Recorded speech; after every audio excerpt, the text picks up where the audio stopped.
Hello, and welcome back to the On the Real with Andrew. Just I have to, whenever I'm doing my intro, I yeah. always have to make sure I'm not looking at anyone because I feel like it's the most embarrassing part It's of not. recording It's not embarrassing at all. I don't like. I don't think you should be embarrassed. it. I No, was I'm breathing. like, I was breathing away from the mic, oh, okay. like I was Tay Zonde in Chocolate Rain. You know what I'm talking about? Yes. Yeah, that's what I was I trying to thought do. you were, I thought, because usually I see people turning away, they're like trying to hide, like not laugh. Oh no, I was So just. I'm I was like, just breathing. no, Sorry. no, no, no, No, no, it's not you're fine, embarrassing you're at all. fine. Okay, let me start that over. Sure. Hello, and welcome back to the On the Road with Andrew podcast, where me and my revolving group of friends discuss any and everything in the world of film and TV. I'm your host, Andrew Washington, and with me today, we have a new guest with us, my good friend Reece. Hello. How's it going, everybody? Super excited to be here. Yes, Reece was like, we met on Instagram like before, Yeah, over the summer, over the summer before school and started. shit, and it was like, I feel like we met up like the first day, like when we moved in, At the and moving like, table. we would like go to movies and shit. I mean, it was like Reese is like an OG friend from college, Day so one. like, literally day one. So this is I'm glad we could finally get this together. Oh yeah. Lord, we've been so busy trying to plan Oh this yeah. shit. Hey, but we're here today. Super we excited to do it. we Super happy to be here. Yes, we are here, and we are here today discussing, yes, a month and a half late, but discussing our respective favorite films of the year 2022. I have no idea what Reese's list looks like, except for one of them, but we'll get to that later on. Um, but yes, I'm very interested to have this discussion with you. I feel like you always have like randomly like very specific things to say about a lot of different movies. That is So exactly true. It's gonna be a weird list. It's gonna be a weird list. I can't explain it. If I saw this list that like somebody else brought to me, I'd be like, "What the heck is this?" But it's my list, yeah. and so get prepared, listener. It's Okay. gonna be a fun one. Yeah. So that's the introduction, and I think we can just kind of go ahead and get right into it. Well, first I want to run through just some honorable mentions, like anything that you like want to like mention but is not in like your top 10. Sure. um I have quite a few honorable mentions to get through. I don't know how many you have, but you can decide how many you have, and you can just kind of run through if you want to talk a little bit. I mean, we got time, so Sure. you can say whatever you want to say about whatever movies you want to say, but if you want to give me some honorable mentions, let's run through them. Yeah, so I got some just a few honorable mentions, not too many. I do think it was a great year for film in general. I know some people were like kind of saying they didn't think it was a super great year this year. I disagree. I think there's a lot of fun stuff. And I don't so think it's 2019 level in sure. terms of No, but I'll agree to that. Yeah. But certainly lots to enjoy. So some of my honorable mentions, I'll do 5. Okay. So number 15, I have Guillermo del Toro's Pinocchio. Okay. I thought I was not going to enjoy this when I went into it. Really? I love Guillermo del Toro's work. I think Pan's Labyrinth is a masterpiece. But when I sat down, I was like, him doing a kids movie in stop motion, I felt like it was just going to be really dark. I didn't think it was going to have that much joy to it. I don't know. It just kind of feels like he writes incredible child characters. I mean, namely, the lead in Pan's Labyrinth is just brilliant. But they're kind of trapped in this world of darkness, and I just wasn't really in the mood for that with Pinocchio, I guess. Yeah. And I was really surprised to see how much light he brought to it, how much joy. Didn't know it was a musical either. That, when I tell you, because we went to a screening for it to see it, and I was like gagged. Like when I was like, this is a right? this No, is a musical. Super surprising, super weird, but really enjoyable. So I did enjoy it.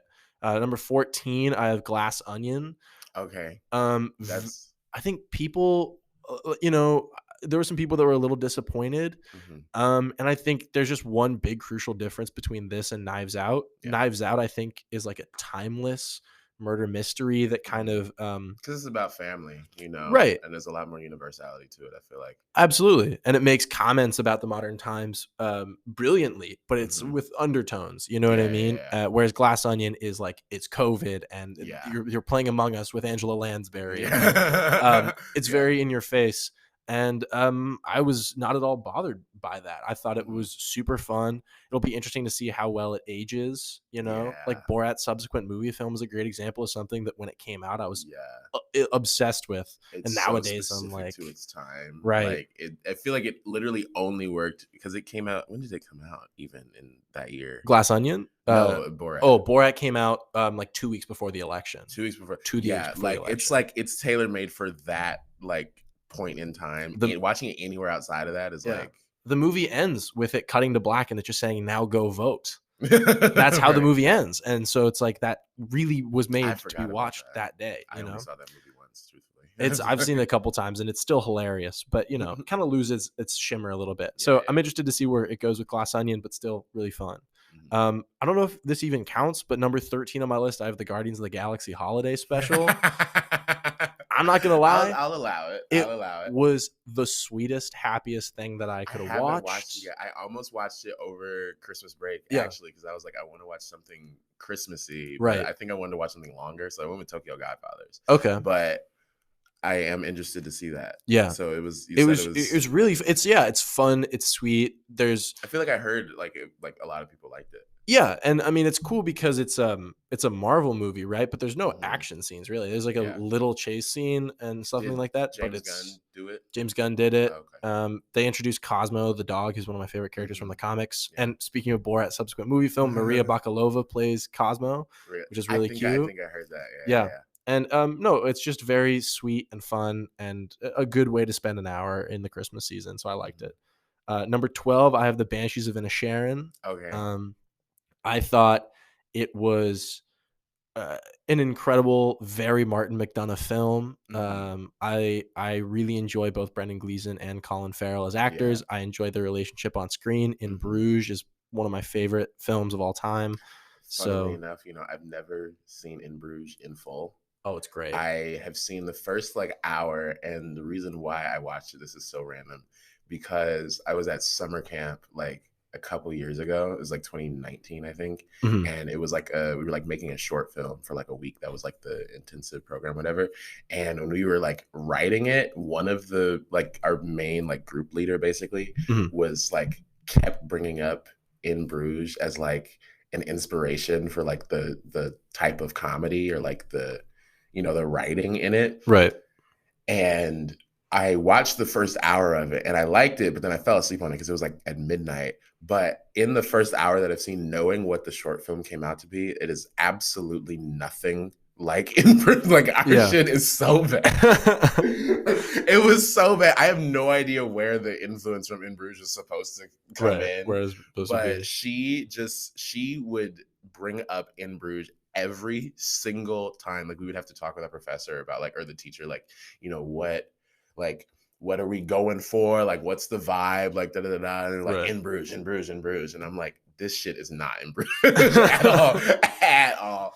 But okay, yeah. Anyway, Yeah. continue. No, I hope you get to watch it in full one day. It's I fantastic. know. I want to. And Have you seen Seven Psychopaths? I have not seen Seven Psychopaths. I love that movie. I think it's so funny. And I think it's like people don't talk about it in terms of like Martin McDonagh's movies. Right. It's not like his best movie, but I feel like there's a lot in there. I think it's like really fucking funny. Yeah. And like no one fucking talks about it. It's like Sam Rockwell like plays this guy who like steals celebrities' dogs and like to get the money from the reward because he like takes them Mhm. and then waits till they put out a reward for it and then gives the dogs back for the money. Yeah. But then he like takes the wrong person's dog, like Woody Harrelson's dog, and then Yeah. like it becomes a whole fucking thing.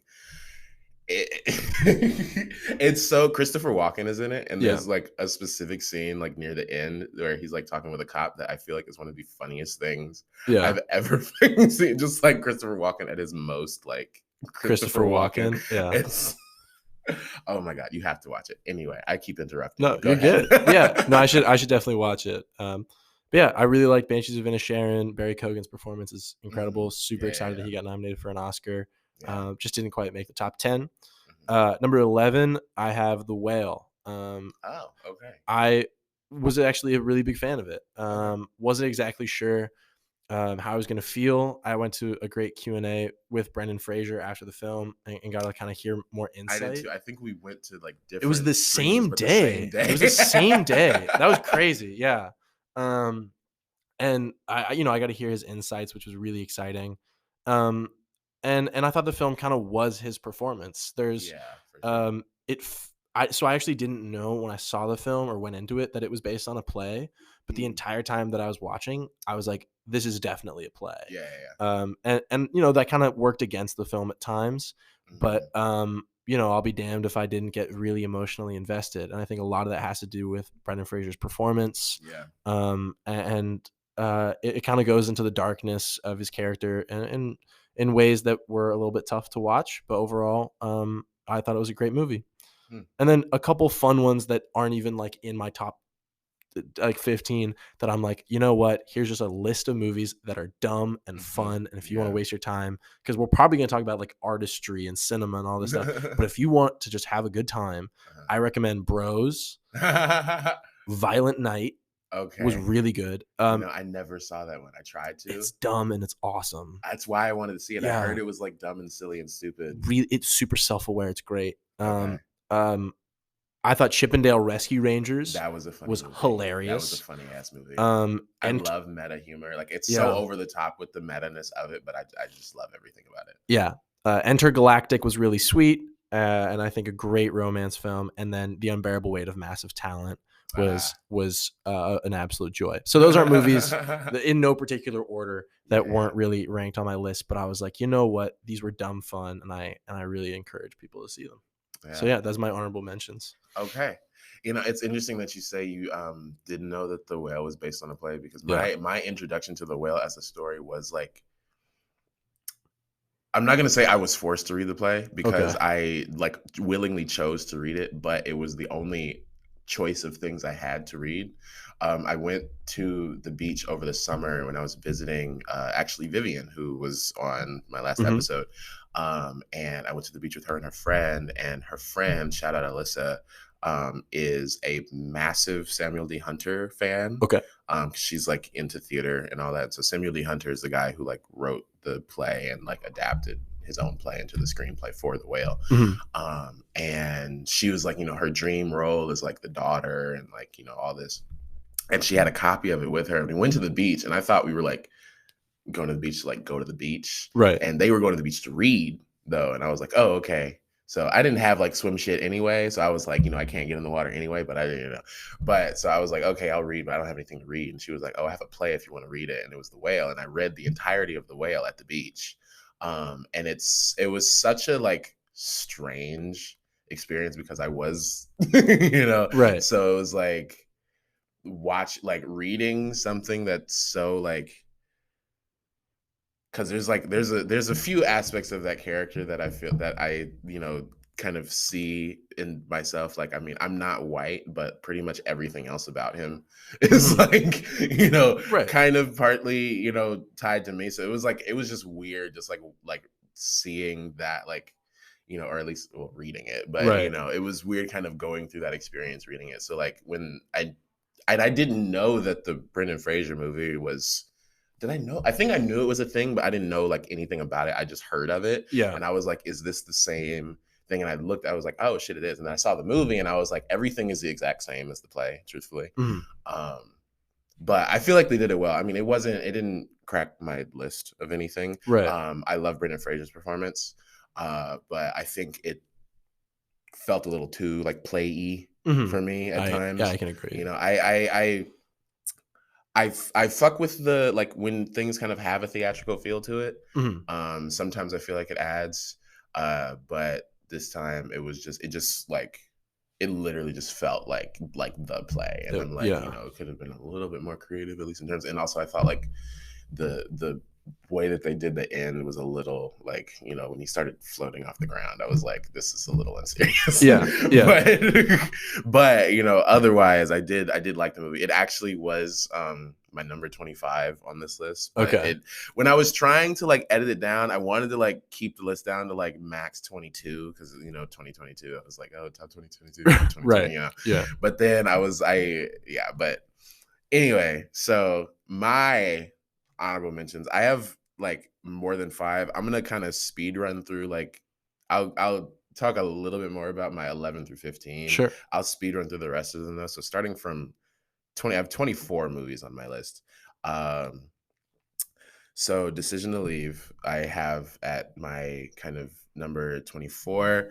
And like I said, I'll speed run through these. Number 23, I have Turning Red, which I feel like people stopped talking. Like it came out so early, It did. Yeah. and it kind of fell out of conversation. But I love Turning Red. I'm a huge Pixar fan, so I fucked with it, and the grandmas and everything. I just love everything about it. Speaking of gay rom-coms, you mentioned Bros. I have Fire Island at my number 22. Did you ever watch that I did one? not see Fire Island. It's so fucking funny. It's Pride and Prejudice, but with gay people. Oh, okay. Yeah. Awesome. It's Bowen Yang in Bowen that? Yang is in Okay, it. He's yeah. like the I can't remember the name of the character from Pride and Prejudice, but he's like the main character's like best friend who's like downtrodden about relationships. Got it. And then 21, I have the Batman, which I feel like was very like technically like astonishing. Like when I saw it, I was like the cinematography and the score specifically, I was like, holy shit. Never thought about that movie like once more, like after after the month of March. But when I was going back through, I was like, oh, I did really like that movie. I have After Sun at my number 20, and I feel like a lot of people, or not a lot of people, but at least like a lot of like the people that I talk to about movies relatively consistently, like here, would say that I have that like way too low. Sure. Because I know a few people After Sun is like their favorite movie of last year. Yeah. And I did like After Sun. I will put an asterisk on it and say I feel like I have to watch it again though, because I was in like a clear state of mind when I saw it, but I think it's a movie that will benefit from a second viewing, at least in terms of how I feel about it. Yeah. Number 19, I have The Woman King, which I feel like was just like a great action movie, and I love Viola Davis. But at the end of the day, it was just an action movie, so it's like. And number 18, I have The Banshees of Inisherin, and I remember one day I was just walking and then you saw me and you were like, Andrew, I have a bone to pick with you. And I'm like, like, it's about like what you felt about The Banshees of Inisherin. And I was like, oh, did you not like it? And you're like, no, I loved it. I feel like your score is too low. Yeah. Because I gave it 4 out of 5 on Letterboxd. You were like, it should be 4.5 at least. Yeah. And I will say I did rewatch it over Christmas break with my old teacher. Because she's like part Irish. And I was like, you have to watch this movie. She loved it. But my score did go up to 4.5 out of 5. Great. On that, and I think I was like looking at this list to see where I could move it, but I couldn't in good conscience like move the rest of my list to where Banshees was, so it unfortunately did stay at number 18. Yeah, but I did bump it up to 4.5 I appreciate out it. of 5. I'll take it. At number 17, I have a movie that we were talking about before we started recording. Triangle of Sadness. I feel like we've talked about Triangle of Sadness on the podcast before. And I think the last time I talked about it was with Jack on the Christmas special, and Jack was not a fan of Triangle of Sadness. And I understand why one would not be a fan of that movie, because it is long. It is the same kind of point that they're making a little bit over and over again. And if you don't buy into that like brand of like comedy or writing that the movie is, you're not it is like straight dialogue, like how that movie like operates, and so it's like if you don't like get into it like quick, you're not gonna have like that fun of a time. But I had a fun time watching it. And yeah, I'll stop there because I have more to get through. Number 16, I have a A24 movie that like I feel like hadn't. It's weird. It's one of those movies that's like technically a 2023 release, but it like came out like a couple days before the end of the year, so it kind of counts. Sure. It's a movie called Close, which is a Belgian film, I believe, but it's about like the this like really close friendship between 2 like 13-year-old boys.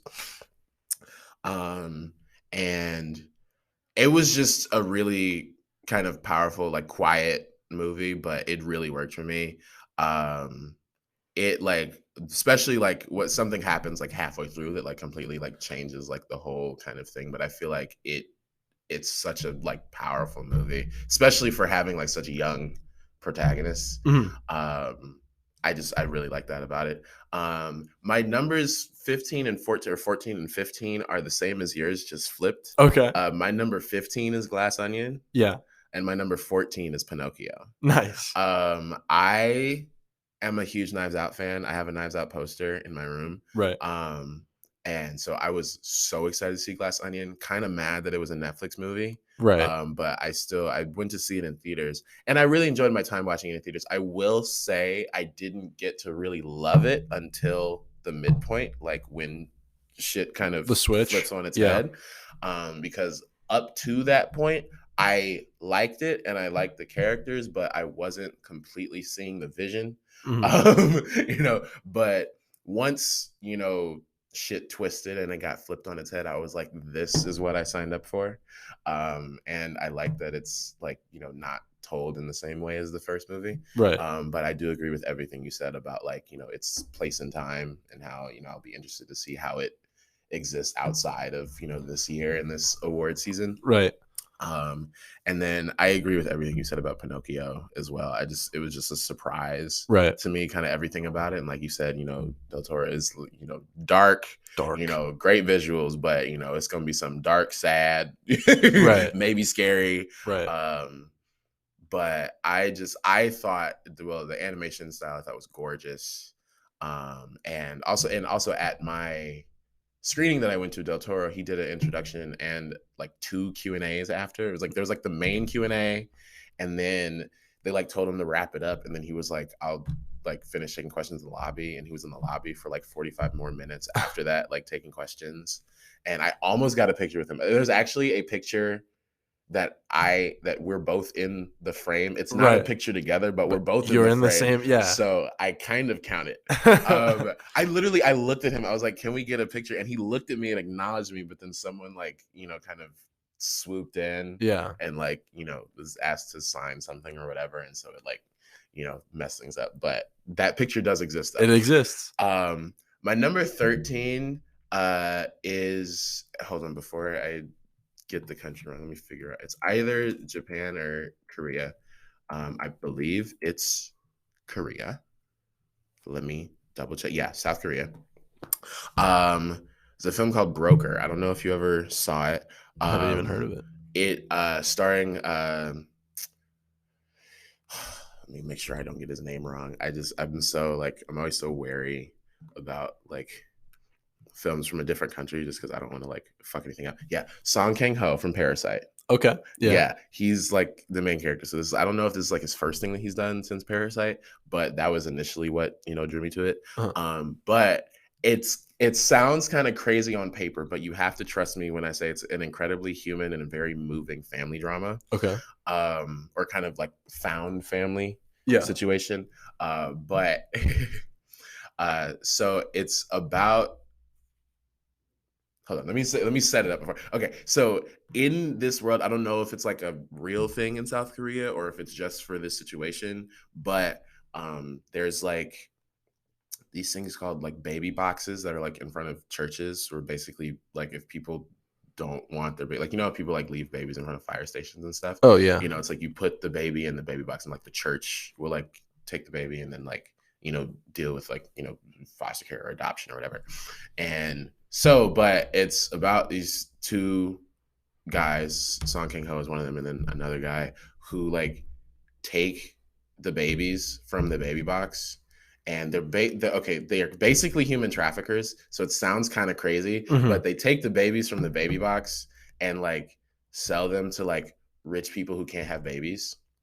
And so they take this one baby, but like turns out the mother like wants the baby back. And so then she like tracks down the guys, but they like won't give her the baby back because they're like, you gave the baby away in the first place. So like we don't trust you with the baby.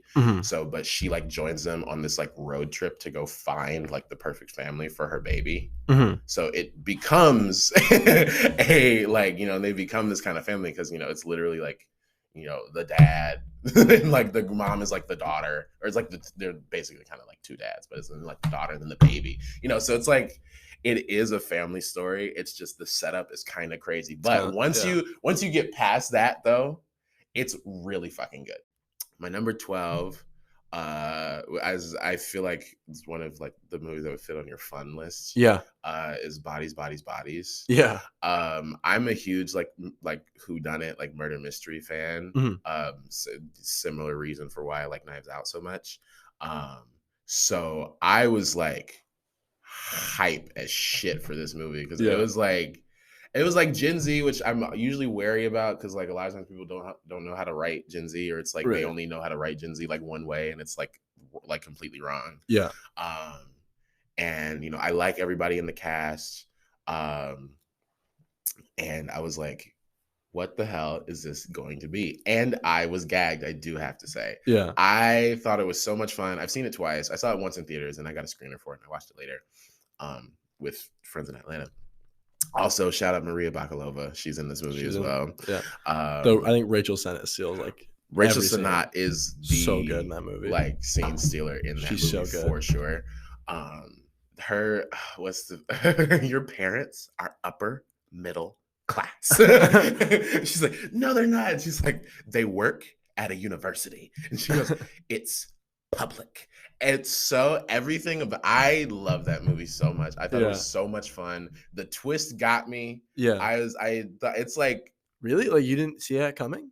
No, I didn't. Interesting. I do have to say,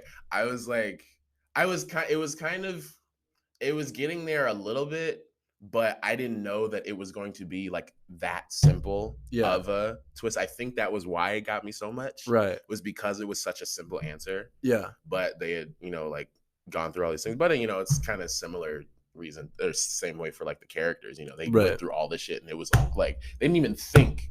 To like, investigate outside of the house. Like they were like, they just immediately like turned on each other and shit. But love that. Yeah. So that was my number 12. And then my number 11, and then we can start the back and forth on 1 through 10. Sweet. Is a movie which I was talking with one of my friend's professors, and he said was like his favorite movie, A, of last year, and B, one of the only 4 movies he considers like masterpieces of this new millennia, which that's a little more than I feel like I'd say for it, but I still really loved it, and it made me cry so much. There's like really only, this might be the only movie on the list that like actually made me cry. I'm not a big crier, but Marcel the Shell with Shoes On. It's such a sweet movie. And I love the kind of mockumentary style of it. I thought it was so funny. Yeah. And I love his relationship with his grandma, with the grandma shell. Yeah. And the last 5-6 minutes, it was just tears. Just like, oh my God. I saw it with actually the same trip where I read The Whale. I saw it with my other friend Jack and Vivian. And at the end, I'm like a fucking mess, and they're just like, oh, okay, yeah, it was good.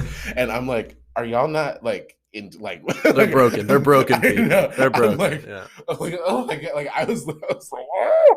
It was so, my goodness. But I shout out A24. They know how to make a movie. Yeah, they do. They're gonna come up again. But yeah. So that was my number 11. And so, but now we're at the top 10. Top 10.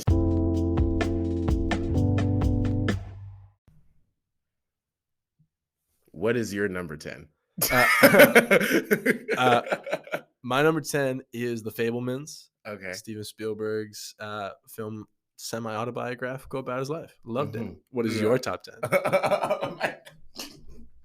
I have to say, this is our second time trying to record this, so please forgive any and we only got through the first 2 of our top 10 before we realized we had to it wasn't recording it.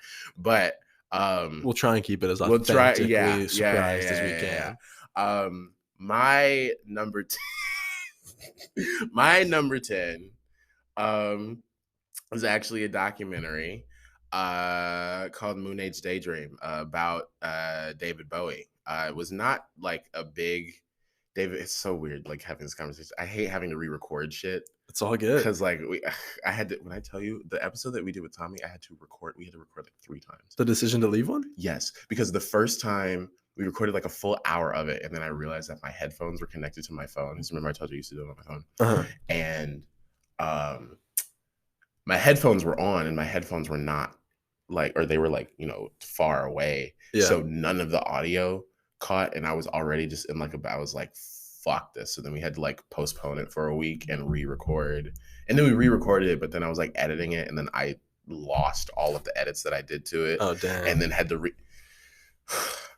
anyway. My number 10 is Moon Age Daydream, though. I feel like it's a very inventive music documentary. And I haven't really seen much of anything like it before. It feels just like a long ass music video. Soundtrack is great. Like the music is fantastic. It's all David Bowie music. And like I said, I don't think I've said it yet. I was not a big David Bowie enjoyer. Not that I hated David Bowie, but I just didn't like listen to his music. I knew like, the big Starman and the ones that people know usually. Right. But got me interested in some deep cuts, but also I just love the examination that it had like of his like artistry and his like, the impact that his like personhood and career like had. They didn't focus like too much on like, his like personal life.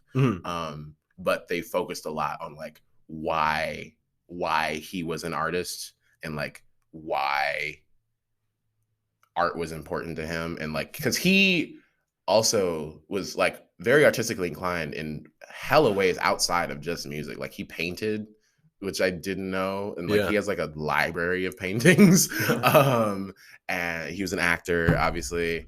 And he had like a bunch of different like avenues of like creativity, and he's just just like a very expressive person. I really enjoyed it. It kind of took me by surprise. Like I said, the first time we tried to record this, I didn't have a ton of words. Like after I saw it, I was just like, I was kind of spectacular. Right. I mean, if I could pick one thing, it's kind of long. It's 2 hours and 15 minutes. I feel like documentaries, once they get past 2 hours, it's a little like, okay, we can kind of wrap it up. But I still thoroughly enjoyed it. Why is The Fabelmans at your number 10? Yeah. I'm excited to watch Moon Age Daydream. I wish I had seen it in the past year. And I'm late to it. Did it get nominated for Best Documentary? I hope so. Moon Age? No, it didn't. That's kind of crazy. It didn't. And it was on a bunch of people's lists. Yeah. Like before, and I was expecting it to be on the list, and it was not. Interesting. Very annoyed at that. Odd choice. I actually have later in my list, I have a documentary that also wasn't nominated for Best Documentary for the Oscars. That I'm kind of pissed about. Okay. But anyways, we'll get to that. Fabelmans. Yes. Fabelmans. It was geared towards a very specific audience. Seeing it here at LMU, Andrew and I saw it together at a screening here at LMU. It was kind of wild because at one point, David Lynch makes a cameo in the film, and everyone just lost their minds. Everyone was going crazy, and it was like, I kind of realized at that moment, okay, this is a very specific movie for a very specific crowd. And as a member of that crowd, I loved it. Right. Steven Spielberg is just incredible filmmaker. In my opinion, the greatest of all time. Him and Stanley Kubrick are like tied in my book, and I'll always watch anything that he makes. He always makes it emotional and powerful.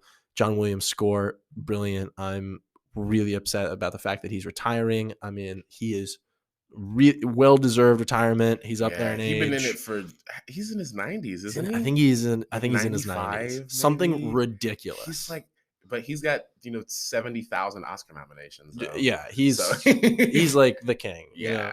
And so I was just very happy that I got to see one of his last scores in a theater with great sound. So really loved it. Very emotional. Yeah. Was happy to share it with my parents. That's a big deal. That's good. Yeah. Funnily enough, The Fabelmans is actually my number 9. So little close over, another kind of weird flip-floppy thing there. But yeah, I agree with you wholeheartedly. I think it's even outside of the whole like it being like the life of a film student, and it's like I can connect with it on that level. I feel like just as a family story and like a family drama, Mhm. it's really effective. Love the one scene that Judd Hirsch is in, Yeah. and also shout out Michelle Williams. I Fantastic. started therapy. That was the funniest shit ever. When I tell you, like everyone like fucking lost it. Like it was so. Oh my god. I just think it's just a well told story and like well crafted, shot gorgeously. Also, Mhm. was not nominated for best cinematography. Crime. Crime. But and I love the at the end, like when the camera like moves the horizon to the Yeah. bottom, like in Great the end like joke. I just Great. and it was I remember when it ended the first time, like I had to grow to love the ending because I was like it ended kind of like a little abruptly, but I was like I really like that, it's like he like because it was like John Ford was like telling Spielberg that, and so it was funny like to see like it was like Spielberg was like like making sure he was like following the. I just I love that like Yeah. little thing at the end. Um, but yeah, no. So that's my number 9. What's your number Yeah, my number 9 is gonna be divisive. I know a lot of people, are probably not gonna be happy with this, 9? Yeah. and just wait until you get to my top 3 team. Um, I'm my kind of scared for it. You've like hyped it up. I'm like, what the fuck? it's I don't think it's crazy because obviously it's Okay. my top 3, but Yeah, yeah, you'll yeah, see. yeah. Okay. My number 9 is Avatar: The Way of Water. Oh, okay. So Okay. I listen, it might not be for everyone, but there's like a weird part of me that's just a little disappointed that people like to kind of shit on CG and shit on big Hollywood movies and big Hollywood budgets and stuff like that. When in reality, to me, it's like that's the show. Like that's I think filmmaking is at a point in 2023 now, and it was in 2022 as well, Mhm. where so many people have access to cameras and editing equipment and to lighting, and it's just become filmmaking has become so universal. I mean, even like Mhm. TikTok, YouTube, like people are making videos. They're content creators, right? Yeah. And so everyone is making movies in some way, um, and I'm always still going to want to go see the best. I want to go see people make the biggest movies, the craziest movies. I want to Yeah. how much money you can throw. It's exciting to me. And Yeah. yeah, I I feel that. loved the story. I won't lie. I loved the villain. I was so excited that they brought back See, that's the thing that got because I'm like, uh it's the same fucking guy. it is, yeah. It's the It's exact same. Like, I'm like, Quadrich. That's his name. yeah, yeah, yeah, Quadrich. yeah. Or Quaritch. Quaritch, maybe. I I forget. don't But know. it was Truthfully. It was it's just so simple. It's a 3-hour movie that's based on one thing, which is one guy angry at one other dude because he killed him in human form, and now he's like, I'm Yeah. our revenge. And it leads to 3 hours. And I will not lie to you. I saw it twice. I loved it both times. Would love to see it a third time. I'm a fan. Mhm. And I saw it twice too. maybe I'm selling out a little bit. But hey, I was a fan. So I mean, I liked okay. I liked it more for like the visual aspect of it. I think I just have issues just on a personal level with Avatar, just in terms of the whole white savior thing. oh It's sure. like Sure. No, that's a very that's, well founded it's like kind of dislike. yeah. Yeah. It's just a very difficult thing for me to get over, and also like Neytiri. I love Neytiri, Mhm. and I feel like she kind of got sidelined in this movie. Yeah, it's very And kid so, yeah, that was focused. another thing that I was kind of like, Her on. rampage, though, spoiler alert for the movie, Yeah. but after her son Natayam dies, she goes on the craziest rampage, Yeah. and that's an I awesome will say the scene. last like hour, like the final, like the whole like action, like battle sequence, like that kind of Yeah, hour of time, I thought was excellent. yeah, I thought that was like where it like really shined for me. I feel like in the middle it kind of lost me because it was like, you know, the kids do something, they get in trouble, the parents get them, and then they just do the same thing like, again, 3 or yeah, 4 times.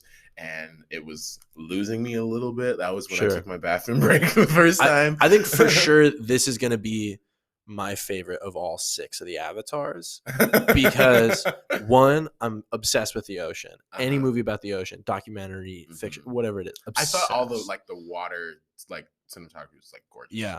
Oh, no, but I'm obsessed, so I'll Hmm. always watch a movie about the ocean. Yeah. And 2, I just feel like I'm gonna get really sick of this, if they're gonna keep doing it, Uh-huh. and I'm not sick of it right now. Right. So there it Okay. is at my number 9. Well, there you go.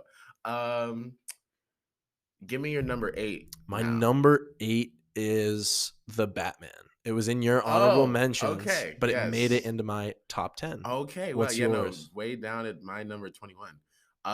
My number 8, okay, this is gonna be, I have no idea how you feel about this movie. I don't even know Okay. if you've seen it. Okay. Or I feel like you There's have. a chance I haven't. Listener, you should know I've been bad this year about watching movies. There's a good number. Like I didn't see But Tar, I didn't see Triangle of Sadness, I didn't see Decision to Leave, didn't see All Quiet on the Western Front. I haven't seen So, that one yet either. You haven't well, seen Tar? I didn't see Tar. Okay. Isn't That's that gonna come up crazy? later. Spoiler alert, Yeah, but Tar's gonna well, come up isn't that later. crazy? I haven't seen it. But Tar is really good. You should see it for the Juilliard scene, like alone. Okay. But anyway, my number 8 is it was like number 1 on like the top 10 of Letterboxd, like the fan favorites Okay. for like a long time. And I'm interested to know what you think of that. My number 8 is The Menu.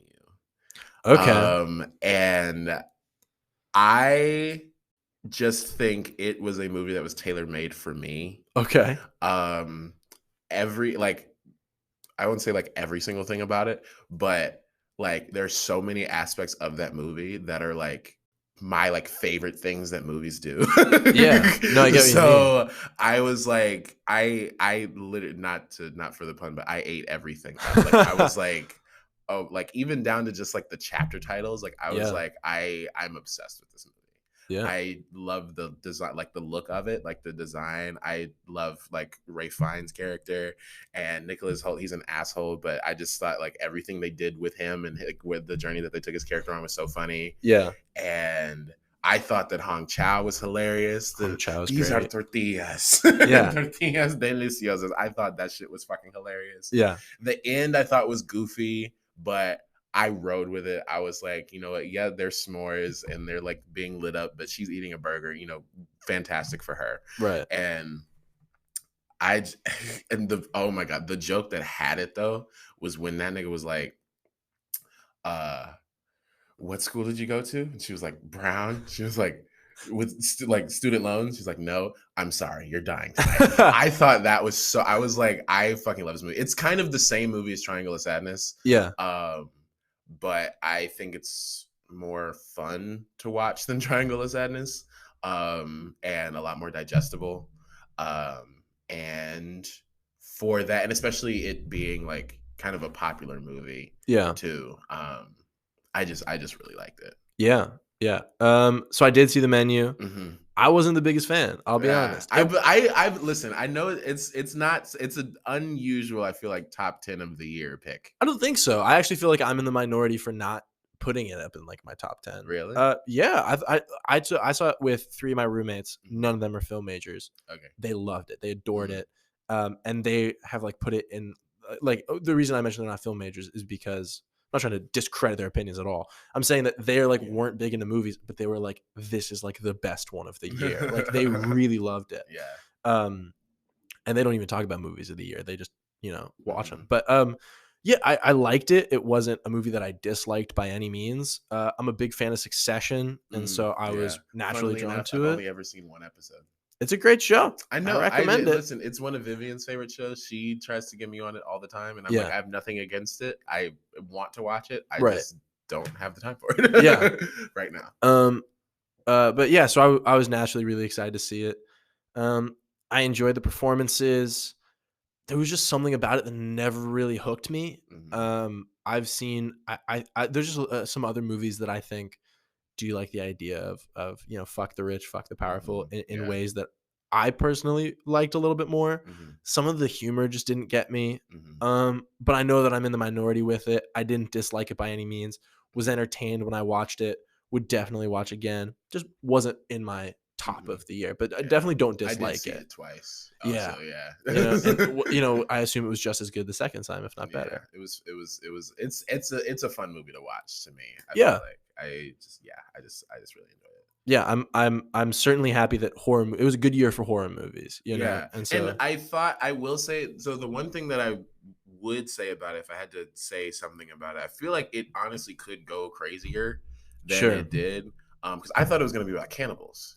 because it came out after Bones and All did, Right. and I had just like heard about it, and I knew it was labeled as like a horror kind of thing. Yeah. I knew it was like a restaurant, so I thought it was like they're cutting up people and eating them, but Yeah. it's like a satire kind of Literally eat thing. the rich. Yeah. Yeah. Yeah. But it was not that, and I'm kind of glad that it wasn't. But then on the same hand, I'm like, or on the same token, I'm like, they could have.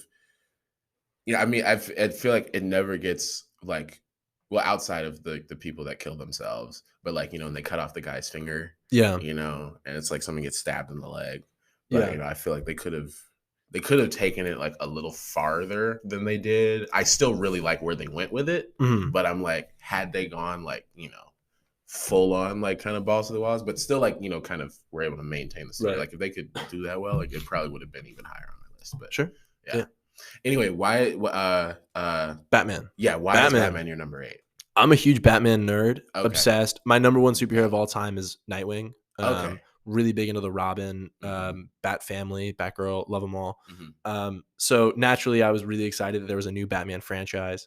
Um, yeah, as a deep Batman fan, I didn't really know what to expect. I was not one of those losers online that was like hating Robert Pattinson. I think he's awesome. Yeah. I've never seen Twilight, so I I've have no only seen the reason. first one. Yeah, so I mean, I've never seen it, so I didn't really have that like vision of him in my head like that. Mhm. But I just thought it was super incredible. It's a little similar to the Chris Nolan trilogy, so Mhm. therefore it's like, what's the point of it? Yeah. And that's a good question to raise, but to me, that's kind of a dumb question because I just really, really enjoyed it. And I was like, Mhm. I enjoy it. That's why it's made. Right. It's similar, but I enjoy it still. I still enjoy watching it. So yeah, there's really, really brilliant visual storytelling in this film that I Mhm. think kind of no one really talked about much. Mhm. But yeah, it's a very quiet film. There's really not much dialogue when you think Except about for it. when the score is like blaring and like Blaring. literally like shaking your insides. Um, and I liked it. I liked that. It was like Yeah, yeah, fun yeah. for me. Like, So like uh, it's like really like yeah. but it works for it. Yeah, I loved the take on Gotham. I loved the take on the Riddler. Paul Dano's Mhm. amazing. I love that it was like early Batman days Early too. Batman days, but also like not an origin story. Yeah, Um, tired of seeing the pearls. I'm yeah, sorry. Andy Andy Serkis. Just I mean his performance is great in the Batman, but just a shout out him if you haven't seen Andor. Andy, excuse me, Mhm, Andy Serkis and Andor. mhm, Some of the best acting he's done in his career, and a huge shout out to him. So it was just really fun to see him in a movie this year mhm. that was big and on screen. I'm a big Andy Serkis obsessive. So Okay. I was just weird thing to love about the Batman was Andy Serkis as Alfred, but I loved it. Yeah. Okay. What is your number 7? Um, strangely also related to Andy Serkis. Great. He was in the first film. He Okay. wasn't in the sequel, Okay. but my number 7 is Black Panther: Wakanda Forever. Okay. I personally feel like it's a step up from the first movie. Wow. I think the story is just a lot stronger. I think the performances are just a lot more like, you know, real. Mhm. Love Angela Bassett. Love Angela So Bassett so great. much. So great in that movie. Um, and I love all the shit that they did with water in this movie too. Yeah. Um, Big year for water. big year for water. Big year for water and long movies. Right, big year for water and long. You know, Literally, Triangle of Sadness is like on a yacht party. a big Like, long movie on water. You yeah, know? like, yeah. Um, but I, yeah, I just love it. We have a whole like a full episode talking about Black Panther, from back in November with shout out Jesse and Khalid. So if you want to go like check out my more full like intensive thoughts on that, and that episode also includes a 30-minute discussion about Beyonce's Renaissance. But you can go check that out. But yeah, no, I am a Black Panther fan, but I was just like really like struck by this movie. Made me cry twice. Yeah. I think the costume design, same with the first one, is amazing. Love Ruth Carter. Um, I just really enjoyed it. I Yeah. mean, I think that not all of the characters feel like, completely like either relevant or like useful or like completely fleshed out. Riri Williams, Yeah. she felt kind of like shoehorned in a little bit. But and also it didn't feel like that long to me also, which is another like I've talked about long movies so many times on this podcast, and it's like I have nothing against long movies. I just really hate it when long movies feel like long movies. It's a great point. Yeah. And so, but on the flip side, I absolutely love when long movies do not feel long at all. So Yeah. it's like I feel like that like it earns a lot of points if it's really long and it doesn't feel long, and it loses hella points if it's really long and it feels like fucking forever. But this is a movie that it did not feel like felt crazy fucking long. And just like the emotion behind everything felt like, like it like obviously like they did lose someone for real, and Right. it's like the story is obviously like much more about like dealing with the loss of Chadwick, and so it's like by that way it's like a much more human story, and I really like that about it. um yeah, I just really like that. I know we have Yeah. a bit of a time thing, so I'll let you I'll get get to your Yeah. number 7. No, great points on Wakanda Forever. Really enjoyed Wakanda Forever as well. Mhm. Did not make my list, but it was good. I don't think it was better than the first one. That was kind of a crazy take. I But don't think it's that crazy, but we talked about it in okay. the episode, but My number 7 was Barbarian. oh, Uh, okay, a movie that I did not see, but okay. interesting enough, we've talked about it on this podcast Okay, with great. Tommy actually. Yeah. I'm interested to hear Tommy's thoughts. I guess I didn't hear that episode. But yeah, Barbarian was the most surprising watch of the year by Mhm. far. Like one of my friends was just like, it was like a Wednesday, and he was like, "You want to go see this movie? I hear it's crazy." He and I had no idea what it was, no idea what Mhm. the plot was. We went in completely blind. Mhm. Not only some of the most effective horror. If you want something that's going to scare the shit out of you, Mm. I Barbarian. don't, but Well, maybe not for you. yeah. Barbarian is terrifying. Mhm. It's hard to talk about because I don't want to spoil anything for We you. spoiled it in Okay. the last episode, so we're Well, good. the plot twist, the plot developments, the Yeah. structure in general, the cutting to Justin Long's character after the first act. Mhm. I mean, brilliant. Just incredible filmmaking, incredibly scary, very powerful storytelling, and of course, just it's not even like a message. It's just comments Mhm. on a very odd trend that is both timeless but also uniquely modern, and that's something Mhm. that's really um interesting. Is just kind of like sexual abuse and sexual assault, Mhm. and all of that is done in such a way that it makes you feel um a very like strong disgust and anger and rage that um I hope isn't a new feeling over the subject. I'm sure that everyone kind of has a shared hatred of abusers and abuse, Mhm. but nonetheless, this film highlights it in a way that is really powerful. So yeah, definitely made my number 7. Honestly, I'm a little surprised I didn't put it higher, but Barbarian, great. I recommend you go in completely blind. Okay, okay. If I do watch it, I've talked, like I said on the last episode, we talked about spoilers. I can't remember them right now, which I guess is good. So Good. if I do watch it, I'll just make Yes. sure to not go back Go to in listen back. fully blind. Works better blind. Yeah. Okay, okay, all right, okay. Uh, um, what?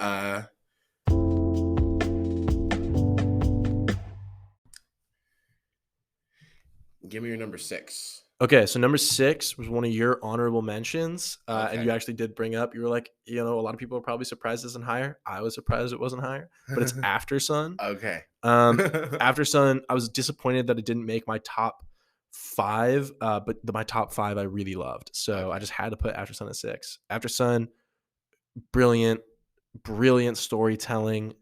Um, a lot of people that I talked to said that they felt like it was missing something. Mm.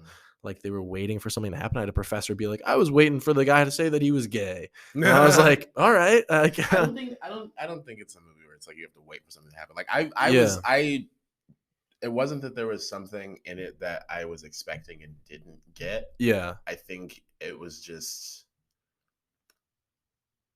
I think on the whole, a lot of it, I didn't expect like the kind of storytelling that it would be. Sure. Um, and the like the quietness of it, like, it's I have nothing against quiet movies. We talked about this when we recorded the Sundance episode. Mhm. Um, but it's just it always takes me a little bit off guard, and it's like I have to, my thing about quiet movies is like it's very easy for movies to be like too quiet to me. I feel like it's like, if you're gonna do the quiet thing, I just feel like it needs to be like a good balance. And I'm gonna refrain from commenting on or anymore on After Sun because I do want to watch it again before I Yeah. like, solidify my thoughts. Sure. But as of recording this, it's Yeah. at my number 20. But Yeah. No, so, but I'm glad that you really liked it, though. I yeah. understand why it's a movie that people, love and be obsessed with. Yeah, and no, so I was really moved by it, and it stuck with me, and I Mhm. think that's kind of,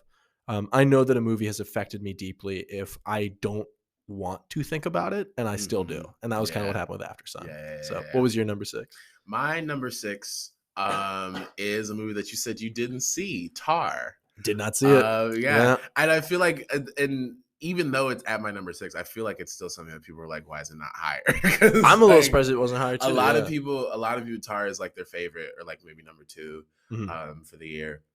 But I it was just I watched it. It was like an immediate 5-star watch. Like I was like, this is a 5-star movie. Like, I feel like I had to take a second to like catch up to like, feeling like it was a 5-star movie, but I was like, I know I'm going to like love this movie when I think about it more. Yeah. So it was like, because at the end of it, it ended. And it's something, it's like you have to just think about it more. I love the ending. I love the way that it ended. But Mhm. when I first saw it, the ending took me, I was like, oh, that's it. Like I was Yeah. like, oh, that's how they decided to end it. But like thinking about like the arc of the story, it's such a damning, like, I'm not gonna tell you because you haven't seen it, Yeah. but it's such a like God, like shit. Yeah. She like really did the shit to herself. And like, and I love Kate Blanchett. And like I said, the Juilliard scene alone, I feel like that's why it's like at my number 6. There's like it's one take. It's like a 10-minute long scene. Mhm. And she's teaching a class at Juilliard. And she's talking about like sublimating your identity for the identity of the artist or something. It's like, like taking on the identity of the artist is like you have to kind of release yourself from it and how you feel. It's a whole thing about like, she's talking about like, social media and just like and also like modern sensibilities around like, you know not like cancel culture, but like, because they're talking about like Bach or somebody, Mhm. and how like, there's a student who's like, oh, Bach was, or Beethoven was something about Beethoven that was like, why he didn't like Beethoven. And they were like going back and forth. It's such a well written scene and well acted scene. Like I was like, I don't even agree with her really that much in the Yeah. scene, but I was like, this bitch is selling this shit. Like, Yeah. I was like, damn.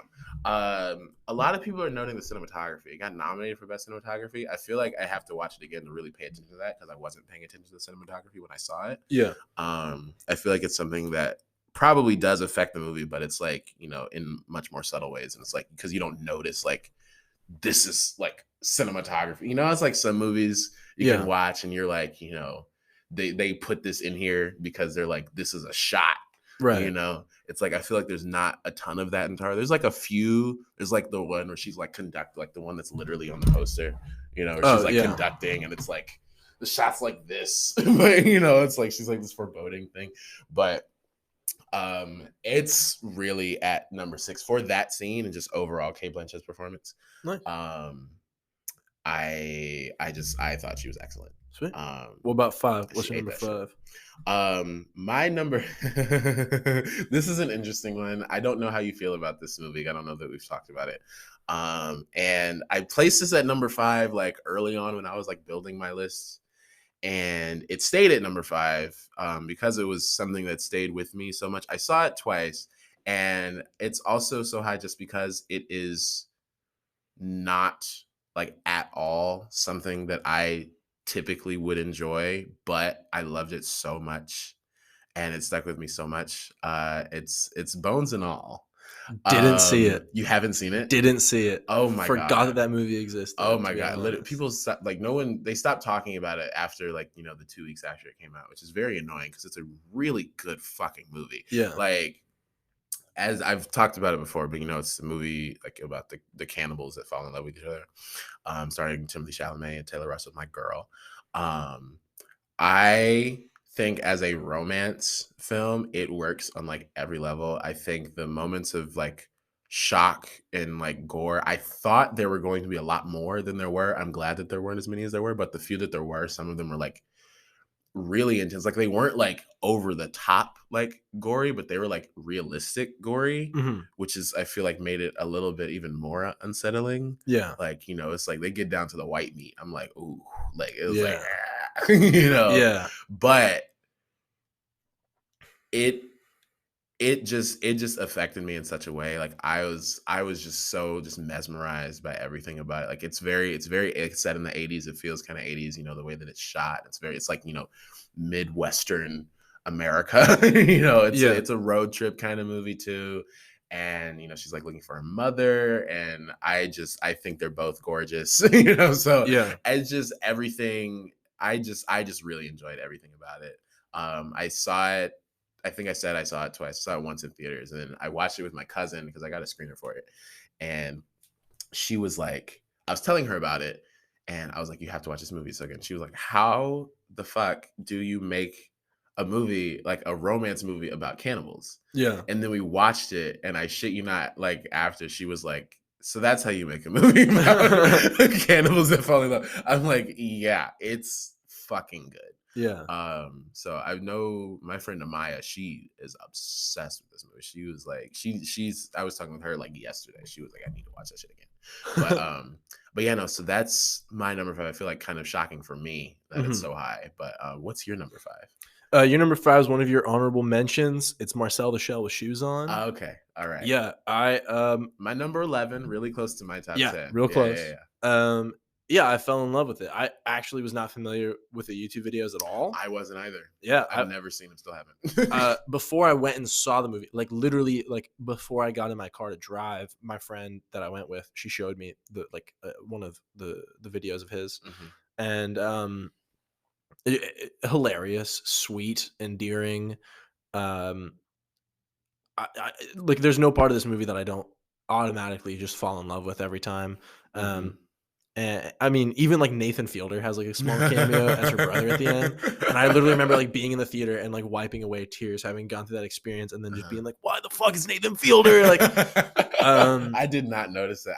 I've only seen it the one time. I want yeah, to watch it again. he's just got a weird, distinct voice. So Yeah, like, as he someone does. who's logged countless hours watching his shit, I was like, I know that voice. But yeah, so just sweet, happy, good goodness. Yeah, it's like Yeah. it's just like pure goodness is kind of like what I'm really attracted to in Yeah, yeah, yeah, films. Is yeah, like yeah. I love movies that are positive and that are Uh-huh. happy and hopeful. Yeah. Um, which some of my choices were not. Barbarian is not that. No. No, no, no. But Marcel the Shell with Shoes On was something that like it felt like a warm hug, and I can now take it with me like into the future. I don't know. Mm. That's a weird way to put it, but I just feel comforted No, no, knowing no. that Marcel the Shell is a movie. It exists and that you It can exists. watch, I own it. you I know. got like the A24 4K with me, Oh, so it's okay. like at any point I if just I'm have a sad, screener for it, but yeah. If it I'm makes ever you sad, I can pop it in. pop Marcel in, and yeah. Yeah.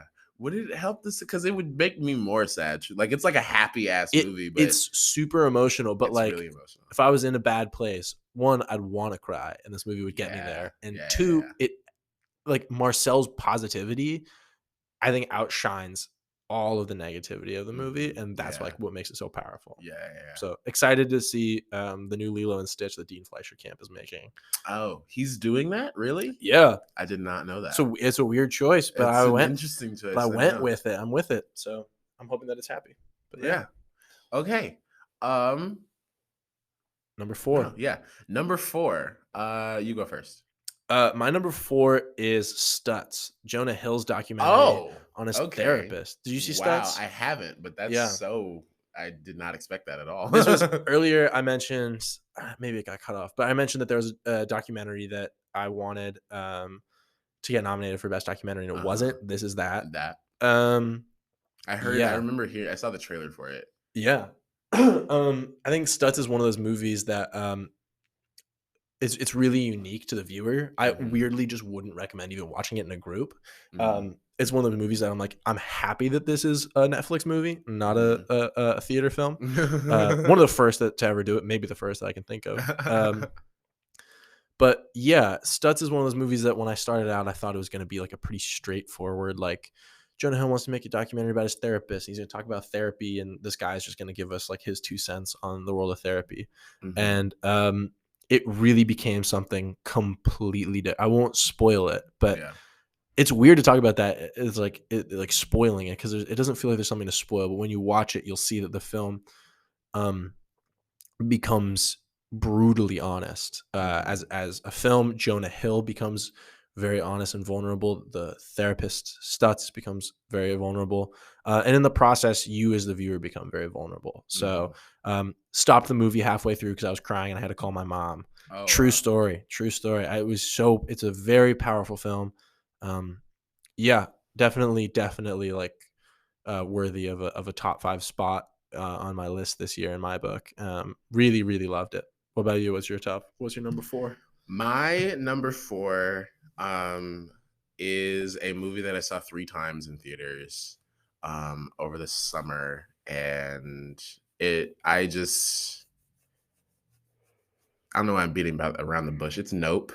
Great. I am a big Jordan Peele fan, which is interesting and similar to why number 5 is kind of shocking for me. I'm not a horror movie person like at all, Yeah. like at all traditionally. And Nope, well, Nope is not like that horror to me. Like it's like in Yeah. the horror genre, like definitely, like kind of Right. squarely, but it's much more like sci-fi and like but it's not.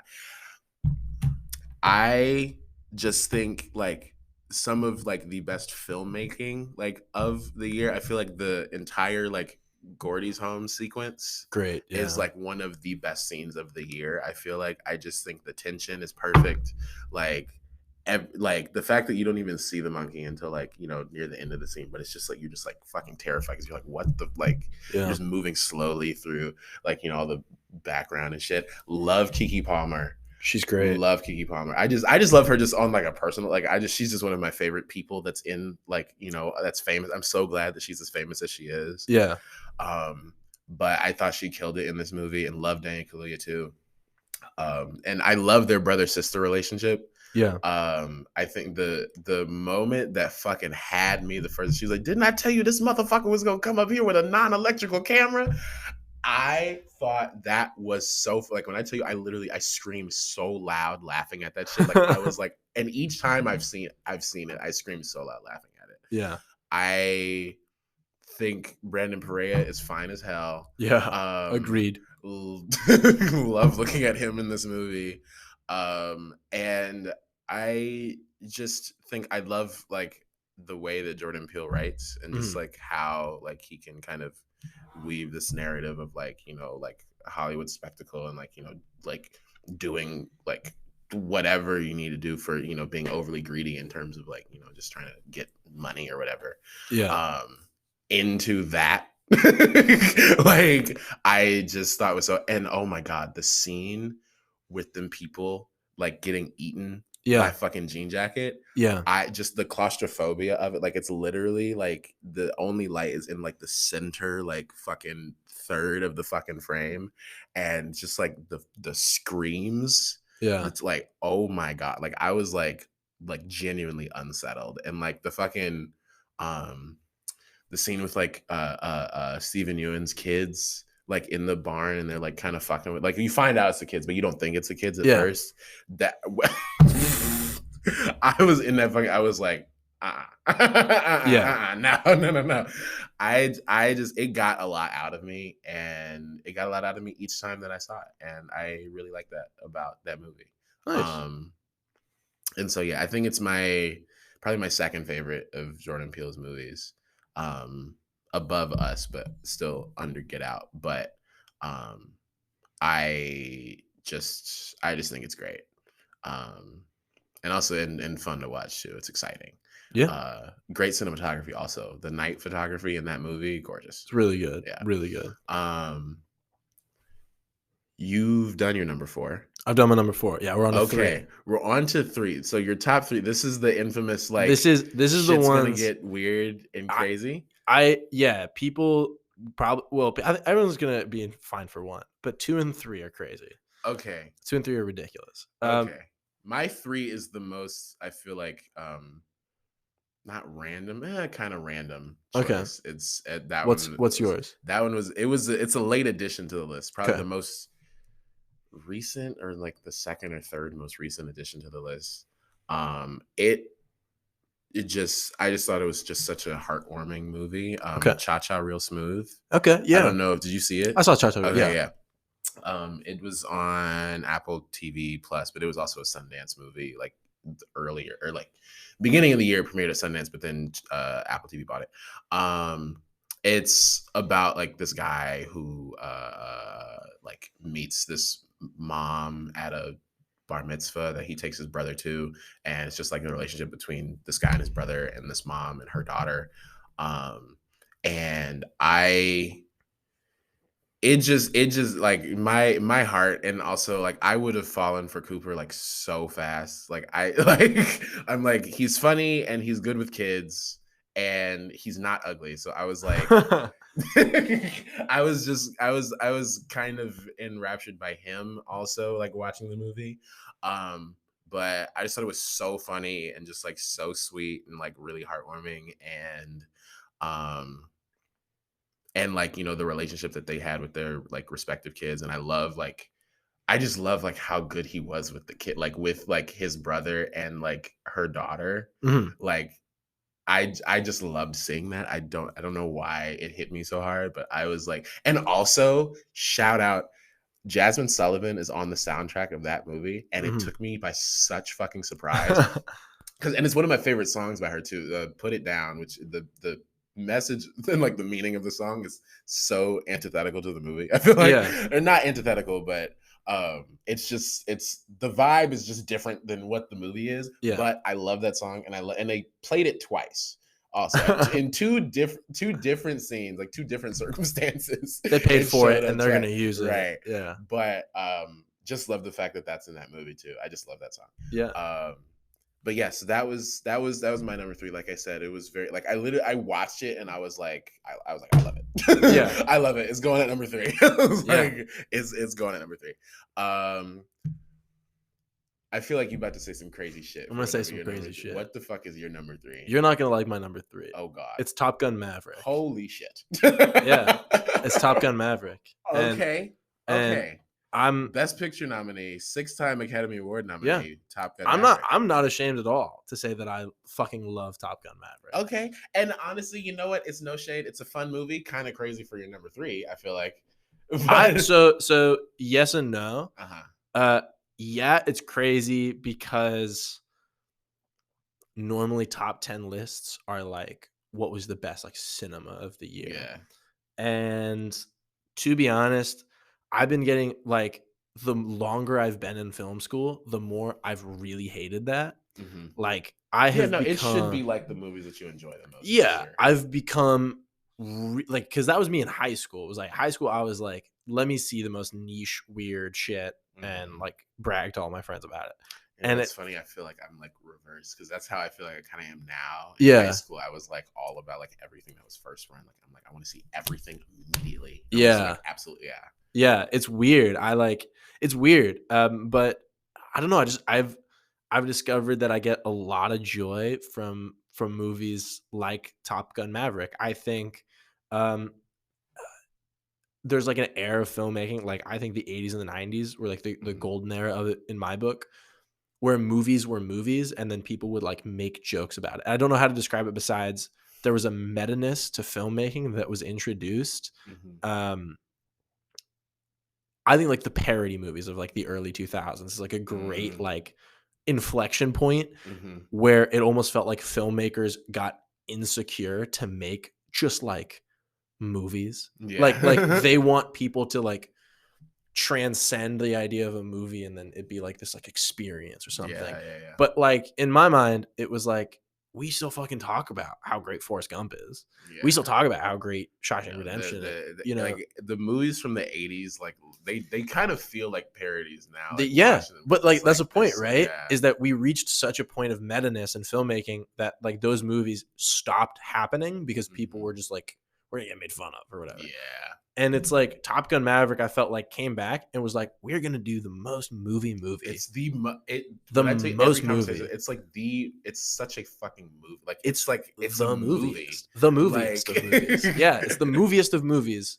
And I couldn't get enough of it. I saw it like 4 times in theaters. Took my parents to see it, which is rare. Both of my parents like don't really go to the movies Yeah. ever.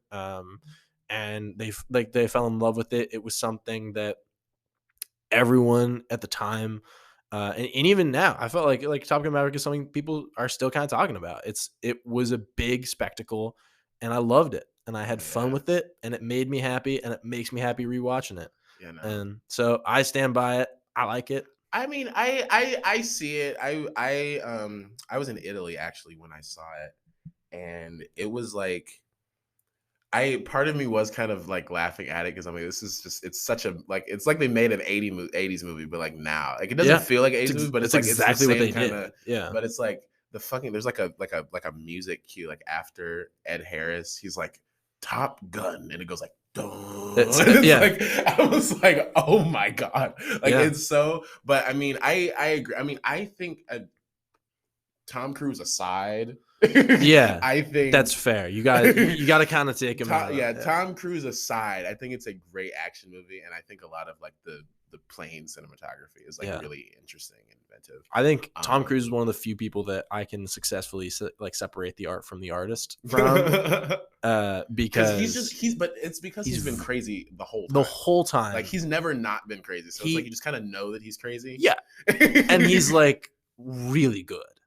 Like I think no, I it's mean I was Mission Impossible is like my favorite action movie yeah. franchise. Yeah, Fallout's incredible. You know what I mean? yeah, Like I feel like those movies get better. And yeah, yeah, I think it's kind of like I hate Tom Cruise as a dude. yeah. I think it's crazy to say anything against him as an actor. I think he's phenomenal. And I will stand Him by that. in Tropic Thunder. Let's So gross funny man. in Tropic Thunder. But anyways, Fuck your face.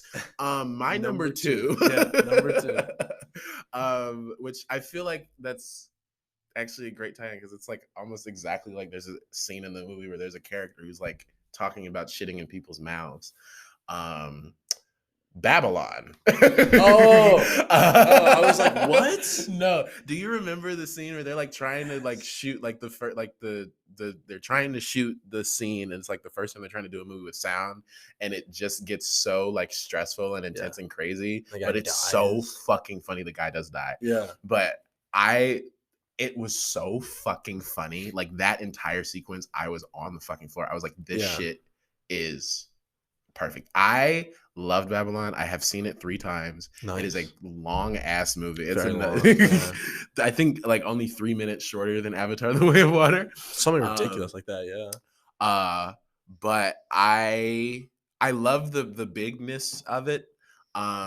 And I know it's like a lot of people's like big thing is like I feel like it's more like style over substance, which is like I feel like I can see that. Uh-huh. Like but I don't think it is like devoid of like, you know, substance. I think just as a story about like Hollywood, and I love like the characters in the movie and like the different arcs that they have, like Brad Pitt's character arc, you know, again, Brad Pitt aside, but you know, like his character, I just really loved as like, you know, the actor who like who just couldn't make the transition between, you know, like silent and talking films.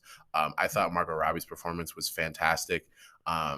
I really like Diego Calva in this movie, and he's also like hot as shit. I think the cinematography is fantastic. The score is amazing. The first like 30 minutes or the first like 40, like the whole like party sequence, everything about it I loved. I loved that the title card comes in so late. It's not that late, it's like 30 minutes. It's been later in movies. Yeah. But I love the ending too. The ending is like I feel like that's like the point of or like a big point of discussion with the movie.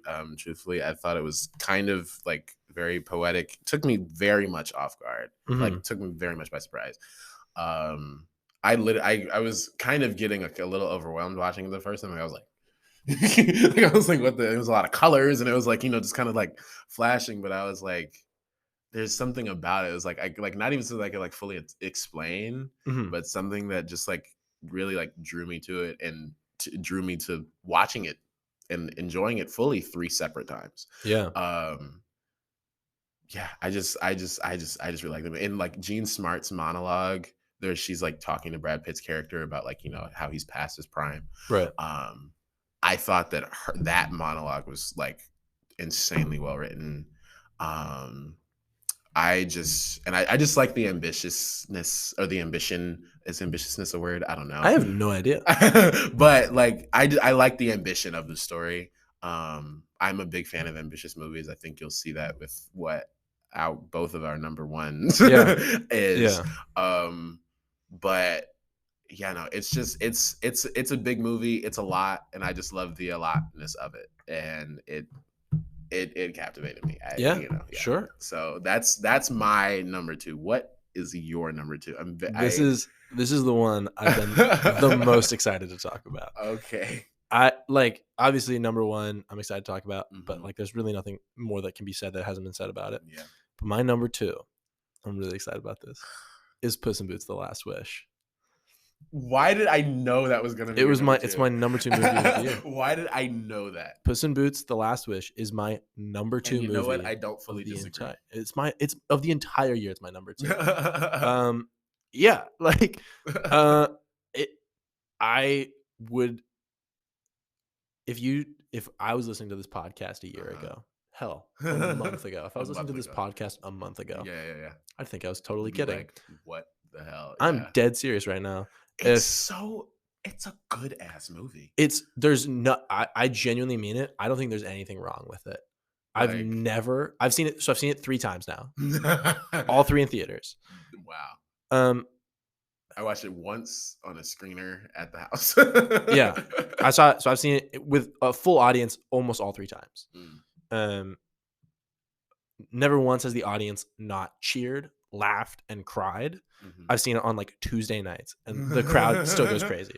Um, yeah, the animation, brilliant. The Love the action, animation style. phenomenal. The heart of the story, holy shit. Yeah. This movie knocks you with Love the villains wrecking too. balls Also. of like there's so many great emotional scenes. Nothing will hit me harder than the scene where Goldilocks says that she wants to get a new family with her wish, and the mama bear is like, "We'll get you that wish if that's what you want," with tears in her eyes, and it's Olivia Mhm. Colman. I Love Olivia Colman. fucking couldn't handle it. I've cried every time at that scene. Yeah, I love kids movies. I Mhm. love animated movies, and Yeah. obviously if you can tell Shout out by to them. right, if you couldn't tell by what my number one's gonna be, and then also like Marcel and Top Gun, and like the fact that I gave a list of like heartwarming movies of the year, Mhm. this is my number one type of movie is Mhm. anything that makes me smile. I think it's really honestly, I think it's easy to make somebody sad in a movie. Yeah. I think it's really hard to make someone happy. Yeah. Yeah. And Yeah. and Puss in Boots 2, I will continue to watch this movie at least yearly for the rest of my life. And I know that because it's that fucking good. Yeah. And I don't even really like the Shrek movies. Like there's people that are like Whoa. deep Hold into on. like the Shrek movies, seen them probably once each when I was a kid, and I've never thought about them again. You don't like Shrek 2? I don't even remember which one Shrek 2 is, to be honest.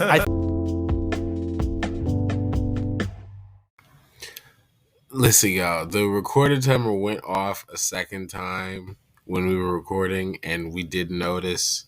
So, unfortunately, we did not get the Shrek 2 tangent. So, we will have to miss that. Also, currently realizing while editing this, they do not swap bodies in Shrek 2. Yeah, don't quote me on that. But yeah, they don't swap bodies in Shrek 2. So yeah, back to our regularly scheduled programming. Okay. Okay, we both have the same number one. Yeah, So do you want to try and say it at the same time? let's do it. Okay, 3, 2, 1. Everything Everywhere All at Once. Okay. we saw this movie together. It was my second time seeing it, and I think it was your second time too. It was my second time Yeah, seeing because it. you had already seen it like earlier that weekend, but you were like, Yeah. "Fuck it, let's go again." Right. And I wanted to see it again because I hadn't seen it for a few months. But and after having seen it 10 times now, and how many you said you've seen it? Five Times. Yeah. After having seen it 10 times, I still think it is one of the most creative and inventive and unique movies I've ever seen. Like I said with Babylon, I love the grandness of it and just like the kind of off the wall. I mean, this one is much more off the wall in like a completely different way than Babylon is. Right. But I like the weird and wackiness of it. Like, I love a fun weird movie. Like weird movies that are like unsettling or like kind of hard for me to get behind a little bit. But like if it's like fun and weird and wacky and crazy, and I'm like, these niggas are putting like butt plugs and their shit to like fight each other and like. I will say the hot dog fingers, it took me a minute to get on board with that because the very first time I saw it, that was like the thing that I didn't like about it. Yeah. Like I remember I put in the survey, I was like, y'all should cut down the hot dog universe stuff because I was like, this shit is weird. It's just because they just it's gross. unnerved me. The fucking rocks. The Rocks. I love the Rocks. And I saw an interview that Jamie Lee Curtis today. She said that was actually Michelle Yeoh's idea. Whoa. Was to make them, because it was initially supposed to be voiceover, and it was Michelle Yeoh's idea for it to just be subtitles and like not do the voiceover. Yeah. Which I feel like was like a perfect choice. Yeah. Like it just made it so like it's like you're sitting in silence, but it was just so fucking funny. Yeah. Because like, and it's because people are like laughing just like reading shit. And there's like nothing like it's just like rocks, but they're like fuck. Yeah. Like Yeah. It's oh my god, and just everything about it. I love how much attention it has gotten and is getting. Yeah. I want to hear briefly what you have to say because we are running out of time. But yeah. I'm a big fan of the Daniels and them as a directing duo. Yes. My number one film of all time is Swiss Army Man, which I haven't seen actually. That's great. After all of this, I know I've seen Everything Everywhere 10 times, and I have not seen Swiss Army Man. I've thought about watching it. I just know because it's like, doesn't he like fart or something? He's like a farting dead corpse. It's like his whole thing. Yeah, that's it. But okay, like it's hard because you've seen the movie. But like, imagine me telling you about hot dog fingers. You know what I'm saying? Yeah, there's you have to buy in. What the hell? But it's really easy to buy in. Yeah. But yeah, so I saw Swiss Army Man for the first time 2018. I think the movie theatrically released 2017. Yeah. And just it immediately became this masterpiece and this triumph for me. Could not, and to this day cannot get enough of it. And so Andrew was the first person that actually told me about Everything Ever All at Once because he had seen it as a member of the test audience. And at the time the movie was not like announced. Like the Daniels had like no projects in the works. So I was just like at a state of like, damn, favorite directors. Swiss Army Man didn't get great reviews or do well. So I thought the movie, like their careers were kind of over. Yeah. And I remember when I like told you about it, you were like, you saw the new Daniels movie without me? Like I was like really upset. You were like, what? I was like, but the really thing is, upset, they didn't even tell us that the Daniels like were the directors behind it. They just told us that the Russo brothers were producers on it. Yeah. And that Jamie Lee Curtis was in it. They didn't even say Michelle Yeoh was in it. Yeah. It was just the Russo brothers and Jamie Lee Curtis. And I was like, I love Jamie Lee Curtis. So, yeah. And I knew it was A24. Yeah. But I did not know that was what the fuck we were about to see. Yeah. But and so it also released on my birthday. And my favorite food is bagels. And I was a bagel. I like sat down and saw the movie, and I saw it with my at the time girlfriend, and I remember like leaning over and telling her like, I'm like 100% certain that I went to the future and then told these guys all of my favorite things and said they have to make a movie about this. And then they did because it felt like a movie that was made for like just me. And I had like this very special connection to it. And then that was also on a limited release, theatrical release. That movie was not slated to be released in theaters at like everywhere. and the movie just did But then it just kept like bananas. Yeah, like, people were talking about it and they were like, "What the fuck is it?" Word of mouth and just now it's on one of the most historic cinematic runs of all time, and it's because it so made exciting. it's past $100 million, right? Something Domestically, something crazy. yeah, Yeah. it's like the highest grossing A24 movie, I think. Yeah, absolutely. Um, And it's I hope it sweeps the award shows. Me fucking too. Like it's And I think it has a like fantastic shot at at winning winning a at, bunch of at those winning. awards It's too. got yeah. So I mean, there's really nothing more that can be said besides this movie is just a treasure. It is. There's nothing else like it. Yeah. It's. I honestly kind of hope that there's a wave of films that are like it. But for the most part, it's unique. It's special, and it. I mean, I've seen it 5 times, and I've seen it in theaters with tons of people, Uh, and everyone's seen it. Even my mom saw it. Like she like texted me one day. She's like, "I saw this weird movie," and like you know, it just it I made sure to take everyone that I knew. That's why I've seen it so many times because yeah each time I went with a different camp or group of people, like, and I would take like 3 or 4 people like each time yeah I would go to see it, and I'm like, because I'm just like y'all. The first time that I watched it, that I rewatched it with, um, and everyone that I watched it with had already seen it was the 8th time that I watched it. yeah So I yeah saw the movie 7 times with 7 different groups of people. different groups of people. Yeah, it's. I mean, it's like that. You know, like that is one of those movies that you want to see it with everyone. Yeah, So nothing more that needs to be said besides it's just um, a rarity. It's just I know. it's a dodo bird of the film It's industry. such a It's an like extinct I can't thing. believe that it like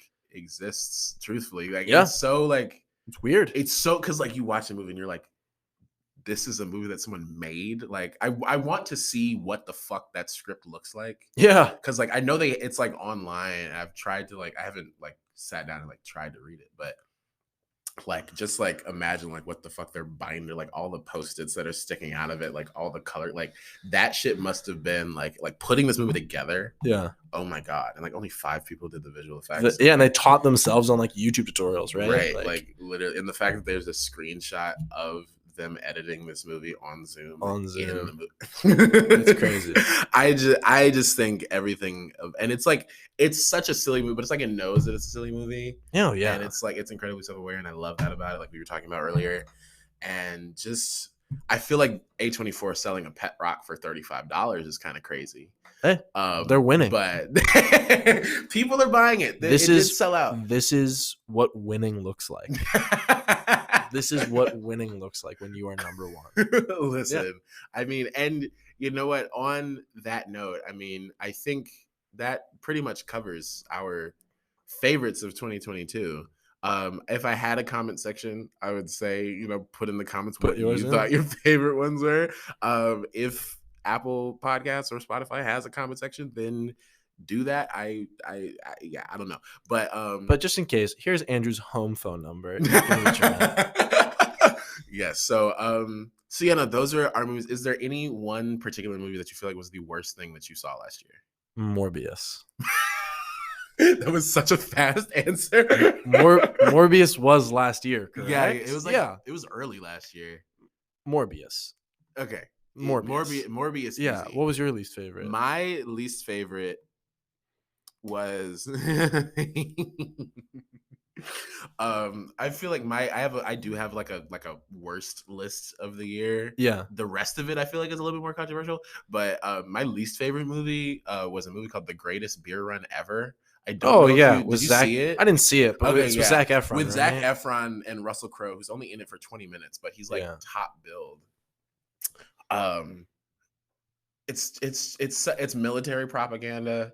It's not funny at all. It's from Peter Farrelly, the guy. It's like the movie that he's done after winning Best Picture for Green Book, That's crazy. undeservedly. But the screening was free. That's why we went. Yeah. And we had a fun ass time after the Yeah. screening, like talking shit about it. But it's too long. It's like over 2 hours. Okay. Of just Zac Efron running by himself through Vietnam with this thick ass mustache.